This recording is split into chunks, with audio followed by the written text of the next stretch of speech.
El tesoro de David, Salmo 7.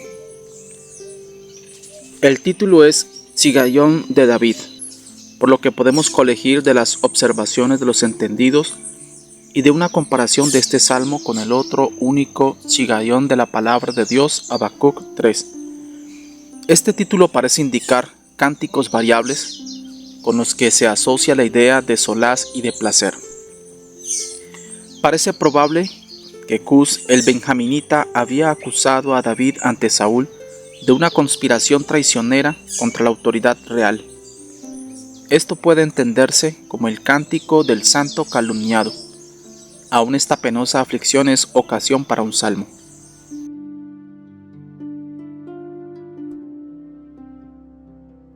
Salmo 7, versículo 1. Jehová Dios mío, en ti he confiado. Sálvame de todos los que me persiguen y líbrame.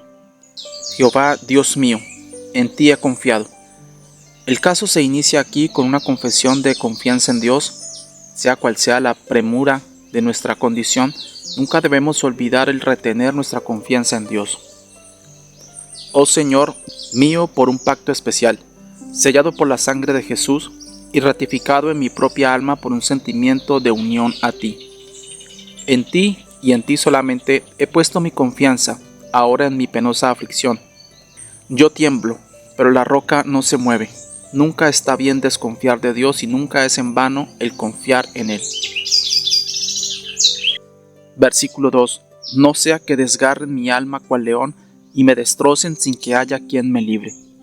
Versículo 2. No sea que desgarren mi alma cual león.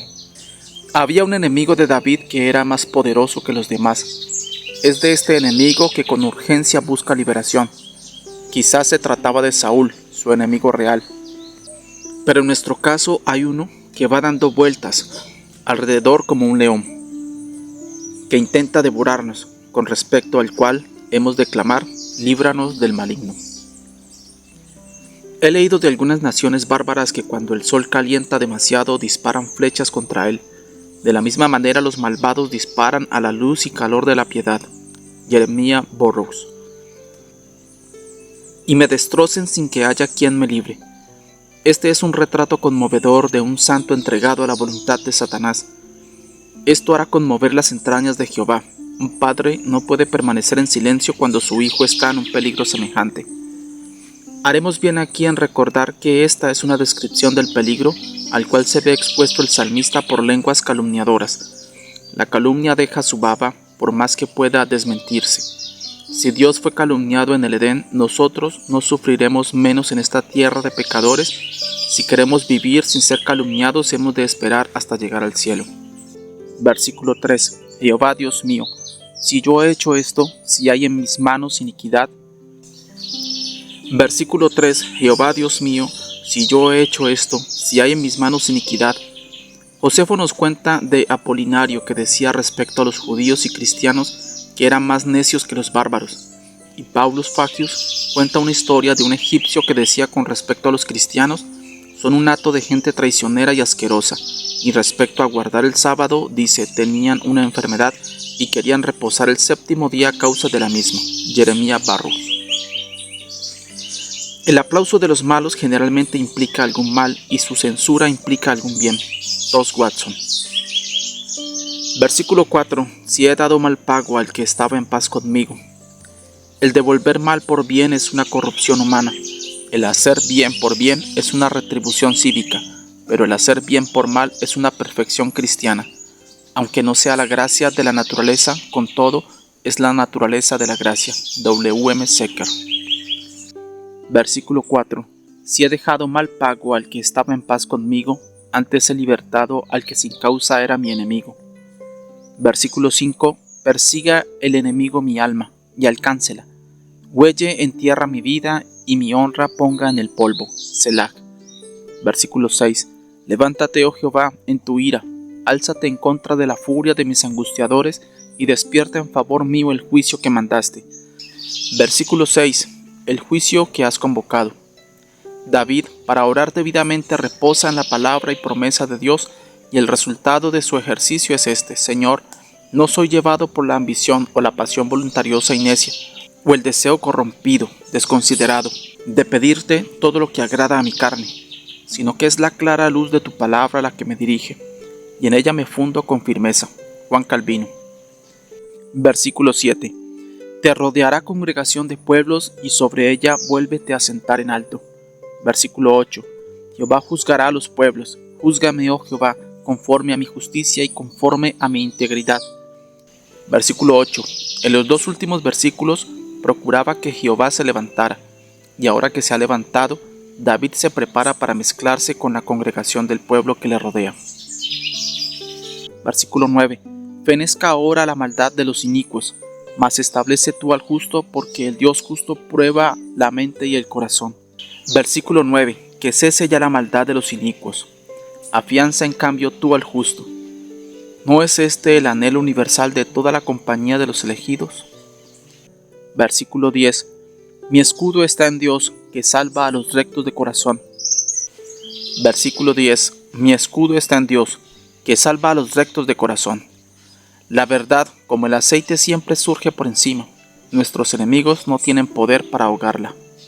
Versículo 11. Dios es juez justo, y Dios está airado contra el impío todos los días. Versículo 11. Dios está airado contra el impío todos los días. No tenemos a un Dios insensible e impasible ante quien presentarnos. Él puede estar airado. Es más, está airado hoy y cada día contigo, con los inicuos y los pecadores impenitentes. El mejor día que amanece sobre un pecador con todo le es causa de maldición. Carlos Spurgeon. Dios está enojado. La expresión original aquí es muy expresiva. La verdadera idea de la misma es echando espuma por la boca, a causa de su indignación. Richard Mann. Versículo 12. Si no se arrepiente, él afilará su espada, armado tiene ya su arco y lo ha preparado. Versículo 12. Si no se arrepiente, él afilará su espada.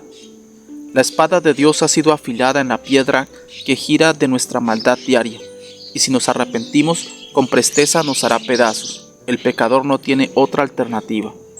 ¿Cuán pocos son los que creen que Dios llamará a cuentas al malvado? Si lo creyéramos, temblaríamos como el que está dentro de una casa que se derrumba. Nos esforzaríamos por salvarnos de esta generación depravada. Armado tiene ya su arco y lo ha preparado, y estamos a salvo allí donde las flechas de Dios van a caer pronto como gotas de lluvia. Apártate, dijo Dios a Moisés, de las tiendas de Coré, Datán y Abiram, para que no seas consumido en todos sus pecados. Como se han deteriorado las buenas manzanas al estar en el cesto con las malas, ¿no es perjudicial para el oro estar unido con la escoria? Lewis Stuckley. Versículo 13. Asimismo ha preparado armas de muerte y ha labrado saetas ardientes. Versículo 13. Instrumentos de muerte. Recuerda, las flechas de Dios nunca yerran y siempre son instrumentos de muerte. Ha templado al fuego sus saetas. La palabra templado significa lo mismo que arder en ira contra los impíos, y la palabra preparado significa que ha puesto a punto sus flechas. Él no las dispara al azar, sino que las dirige a los inicuos.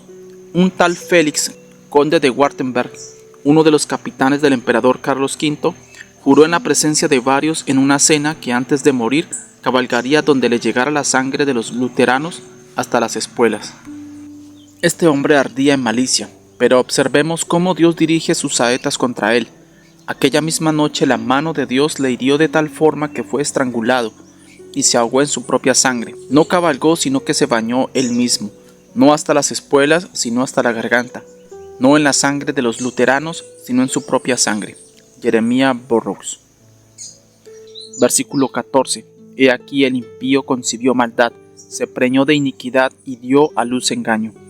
Versículo 14. Concibió maldad, gestó iniquidad. Una mujer encinta proporciona la metáfora, gestó iniquidad. El impío está lleno de ella, de tal modo que no la puede llevar.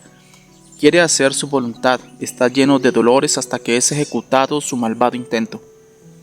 Concibió maldad. Nadie le fuerza a ello, él mismo lo hace voluntariamente. Richard Sibbes. El orden natural es primero concebir y después gestar, pero aquí el gestar va primero. La razón de ello es que el malvado va con tanto ardor en su persecución de su intento que va a actuar inmediatamente si supiera cómo hacerlo, incluso antes de concebir con qué medios lo hará. J. Mayer. Versículo 15. Pozo acabado, y lo ha ahondado, y en el hoyo que hizo caerá. Versículo 15. Pozo acabado, y ha ahondado. Había astucia en sus planes y diligencia en su labor. Ha condescendido a la penosa tarea de cavar. No teme ensuciarse las manos con la tierra. Está dispuesto a hacer un hoyo para que otros caigan en él. ¿Qué cosas tan indignas es capaz de hacer el hombre para vengarse de los fieles? Versículo 16. Su iniquidad volverá sobre su cabeza, y su agravio caerá sobre su propia coronilla. Versículo 16. Su iniquidad se volverá sobre su cabeza. Las cenizas siempre van a parar a la cara de aquel que las echa al aire. Carlos Spurgeon. Versículo 16. Alabaré a Jehová conforme a su justicia, y cantaré al nombre de Jehová el Altísimo.